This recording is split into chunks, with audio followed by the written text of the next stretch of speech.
Bentuk dan kedaulatan negara. Negara Chili adalah negara kesatuan yang berbentuk republik demokratis. Kedaulatan pada hakikatnya berada di tangan negara. Hal ini dilaksanakan oleh rakyat melalui pemungutan suara dan pemilihan umum berkala, serta oleh badan-badan kekuasaan yang ditetapkan oleh konstitusi ini. Tidak ada sektor masyarakat atau individu yang dapat mengklaim pelaksanaannya. Sistem pemerintahan. Negara Chili menganut sistem pemerintahan republik presidensial, dengan tugas kepala negara dan kepala pemerintahan dilaksanakan bersama oleh seorang presiden yang dipilih melalui hak pilih universal. Prosedur impeachment presiden. Konstitusi Chili 1980, revisi 2021, pasal 29 menyatakan bahwa apabila mendapati presiden tidak dapat menjalankan tugasnya, ia akan digantikan oleh wakil presiden. Jika terjadi kekosongan jabatan, presiden terjadi dalam waktu kurang dari 2 tahun tersisa untuk pemilihan presiden berikutnya. Presiden akan dipilih oleh Kongres Pleno oleh mayoritas mutlak senator dan per waktu yang ada apabila lebih dari 2 tahun akan memanggil warga untuk mengadakan pemilihan presiden. Pasal 61 menyatakan bahwa jika seorang wakil dan senator ditangkap karena kejahatan yang mencolok, ia akan segera diserahkan ke pengadilan banding masing-masing dengan ringkasan informasi yang sesuai. Wakil atau senator akan diberhentikan dari jabatannya dan tunduk pada hakim yang berwenang. Di sini saya akan melanjutkan penjelasan tentang konstitusi yang ada di negara Chili, yaitu lembaga eksekutif. Kekuasaan eksekutif dipimpin oleh Presiden Republik yang menjabat selama 4 tahun dan tidak dapat dipilih kembali secara berturut-turut. Presiden harus berusia minimal 35 tahun dan merupakan warga negara Chili. Kekuasaan presiden mencangkup partisipasi dalam pembuatan undang-undang, pengawasan terhadap peradilan, dan kemampuan untuk menuntut sidang kongres atau pemungutan suara. Menteri negara yang diangkat oleh presiden wajib memberikan persetujuannya terhadap setiap peraturan atau keputusan presiden. Para menteri harus berusia minimal 21 tahun. Pasal 24 bab 4, pemerintah menyatakan bahwa kewenangan presiden mencangkup segala sesuatu yang berkaitan dengan pemeliharaan ketertiban umum di dalam dan di luar negeri Republik. Sesuai dengan konstitusi dan undang-undang pasal 25 menyatakan bahwa Presiden Republik akan menjalankan fungsinya untuk jangka waktu 4 tahun dan tidak dapat dipilih kembali untuk periode berikutnya. Pasal 26 menyatakan bahwa presiden akan dipilih melalui pemungutan suara langsung dan berdasarkan mayoritas mutlak dari suara yang diberikan secara sah. Yang kedua, ada lembaga eksekutif yang menjelaskan Badan Legislatif Chili menganut sistem bikameral yang terdiri dari Dewan Deputi dan Senat. Anggota setiap cabang dipilih dalam siklus pemilihan yang sama dengan presiden. 120 anggota Kamar Deputi dipilih melalui pemungutan suara langsung oleh 60 daerah pemilihan yang beranggotakan 2 orang untuk masa jabatan 4 tahun. Mereka harus berusia minimal 21 tahun, telah menyelesaikan pendidikan menengah, dan telah bertempat tinggal di daerah pemilihan masing-masing paling sedikit 2 tahun sebelum tanggal pemilu. Ke-38 anggota Senat dipilih melalui pemungutan suara dalam 19 masa jabatan 2 anggota untuk masa jabatan 8 tahun. Setengahnya diperbarui secara bergantian setiap 4 tahun. Senator harus berusia minimal 35 tahun dan telah menyelesaikan pendidikan menengah. Anggota kedua cabang dapat menjalani masa jabatan tambahan. Yang ketiga atau yang terakhir, lembaga yudikatif berisikan Chili saat ini menganut lembaga yudikatif pengadilan, di mana terwujud dalam pengadilan dengan yurisdiksi yang otonom dan mandiri dengan Mahkamah Agung sebagai lembaga peradilan tertinggi. Kejaksaan Agung bertugas langsung secara eksklusif terhadap penyelidikan pidana dan juga menjalankan penuntutan umum. Pada bulan Juli 2005, Chili menyelesaikan perbaikan sistem peradilan pidana di seluruh pelosok negeri. HAM negara Chili adalah hak asasi manusia di negara Chili diatur dalam berbagai instrumen hukum, termasuk konstitusi dan perundang-undangan nasional. Konstitusi Chili yang disahkan pada tahun 1980 dan telah mengalami beberapa amandemen mengakui dan melindungi hak asasi manusia. Warga negara.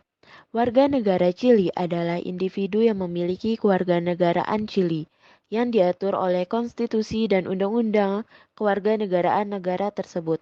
1. Kelahiran. Menurut ius soli atau hak tanah, anak yang lahir di wilayah Chili terlepas dari kewarganegaraan orang tuanya secara otomatis mendapatkan kewarganegaraan Chili. Yang kedua, ius sanguinis atau hak darah, anak yang lahir di luar Chili dari orang tua yang merupakan warga negara Chili juga berhak atas kewarganegaraan Chili. 2. Naturalisasi. Orang asing yang telah tinggal di Chili untuk jangka waktu tertentu dan memenuhi syarat-syarat lain yang ditentukan oleh hukum dapat mengajukan permohonan untuk menjadi warga negara Chili melalui proses naturalisasi. 3. Perkawinan. Orang asing yang menikah dengan warga negara Chili dapat memperoleh kewarganegaraan Chili, meskipun mereka masih harus melalui proses-proses naturalisasi dan memenuhi syarat yang diperlukan. 4. Pengakuan dan proses lain.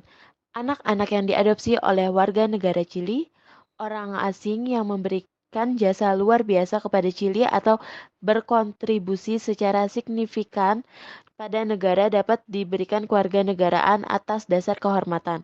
Kewarganegaraan Chili memberikan hak-hak tertentu seperti hak memilih dalam pemilu, hak untuk bekerja dan tinggal di Chili, serta kewajiban untuk mematuhi hukum dan peraturan negara tersebut. Wilayah negara. Menurut Konstitusi Chili, wilayah negara Chili mencakup 1 wilayah kontinental, 2 wilayah kepulauan, 3 wilayah Antartika, 4 zona ekonomi eksklusif dan perairan teritorial. Konstitusi Chili menegaskan bahwa wilayah negara ini mencakup semua bagian tersebut di atas dan memperlukan mereka sebagai satu kesatuan yang tidak terpisahkan. Perekonomian nasional. Perekonomian Chili adalah salah satu yang paling stabil dan makmur di Amerika Latin. Berikut adalah beberapa poin penting mengenai perekonomian nasional negara Chili. 1. Sumber daya alam. Chili adalah produsen tembaga terbesar di dunia dengan perusahaan negara Codelco menjadi salah satu pemain utama. 2. Pertanian dan perkebunan. Sektor pertanian Chili sangat beragam. Negara ini terkenal dengan produksinya seperti anggur. Chili adalah salah satu eksportir anggur terbesar di dunia. 3. Industri dan manufaktur. Sektor industri di Chili termasuk pengolahan makanan, produk kimia, dan manufaktur peralatan listrik. Industri manufaktur memiliki kontribusi penting terhadap PDB negara. 4. Energi. Chili memiliki campuran sumber energi yang beragam, termasuk energi hidroelektrik, energi surya, dan angin. 5. Perdagangan internasional. Ekspor merupakan pilar utama ekonomi Chili. Selain tembaga, Chili mengekspor anggur, buah-buahan, ikan, dan makanan laut dan produk manufaktur. 6. Infrastruktur dan teknologi. Chili memiliki infrastruktur yang relatif maju di kawasan tersebut. 7. Sektor jasa. Sektor jasa termasuk keuangan, pendidikan, kesehatan, dan pariwisata memainkan peran penting dalam ekonomi Chili. 8. Kebijakan ekonomi. Pemerintah Chili menerapkan kebijakan ekonomi yang mendukung pasar bebas dan perdagangan internasional. Reformasi ekonomi sejak 1980-an telah membantu Chili mencapai tingkat inflasi yang terendah dan pertumbuhan ekonomi yang stabil. Secara keseluruhan, Chili dikenal karena kebijakan ekonomi yang stabil dan inklusif serta komitmennya terhadap perdagangan internasional dan pembangunan berkelanjutan. Selanjutnya ada pertahanan dan keamanan negara Chili yang ada 3, yang pertama Angkatan Darat tahun 1810. Panglima tertinggi Angkatan Darat Chili adalah Jenderal Juan Miguel Fuente Alba Poblet. Personel Angkatan Darat Chili adalah sebanyak 45.000 orang dan diorganisasikan dengan markas pusat Angkatan Darat di Santiago. 7 divisi di seluruh wilayahnya, sebuah brigade udara di Rancagua, dan sebuah komando udara khusus di Colina. Angkatan Darat Chili adalah salah satu angkatan darat yang paling profesional dan berteknologi maju di Amerika Latin. Yang kedua, ada Angkatan Laut. Pada tahun 1818, Laksamana Edmundo González Robles mengomandai 21.773 anggota Angkatan Laut Chili, termasuk di dalamnya 2.500 marinir. Dari 29 kapal permukaan yang dimiliki, hanya 8 yang berupa satuan tempur utama yang beroperasional atau fregat.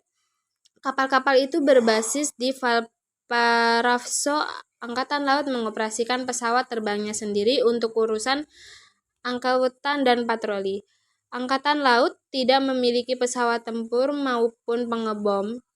Angkatan Laut juga mengoperasikan 4 kapal selam yang berbasis di Talcahuano. Yang ketiga, ada Angkatan Udara tahun 1930. Jenderal Ricardo Ortega Perir mengepalai 12.500 personel Angkatan Udara Chili.